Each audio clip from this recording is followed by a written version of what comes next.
नमस्कार मंडळी, तर कशा आहात तुम्ही? तुम्ही सगळे चांगलेच असाल. तर आज आम्ही निघालो होतो बाप्पाचे दर्शन करायला पुण्यामध्ये. सो तुम्ही बघू शकता रोड एकदम मोकळा होता, कारण की आम्ही रात्रीच्या 12 नंतर निघालो होतो. नो ट्रॅफिक, नो टेन्शन, काहीच नव्हतं. एकदम निवांत गेलतो. आम्हाला कसलीच काही धक्कामुक्की झालेली नाही दर्शनाच्या पण टायमिंगला. तर सगळ्यात अगोदर आम्ही गाडी पार्क केली रविवार पेठमधून. तिथून चलत चलत डायरेक्ट आम्ही आलो दगडूशेठ गणपतीचे दर्शन करायला. एवढं निवांत दर्शन झालं त्या दिवशी, गर्दी पण नव्हती, काहीच नव्हतं एवढं.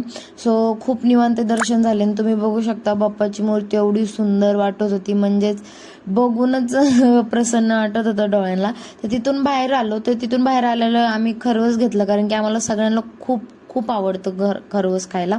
सो तिथून खरवस खाल्ल्यानंतर मी ऑलमोस्ट सगळे गणपती फिरले, पण मी एका मिनिटामध्ये सगळे गणपती नाही दाखवू शकत. सर हाच होता आमचा पुण्याचं दर्शन. गणपती बाप्पा मोरया. व्हिडिओ आवडला असेल तर लाईक, शेअर, सबस्क्राईब नक्कीच करा आणि कमेंट करा.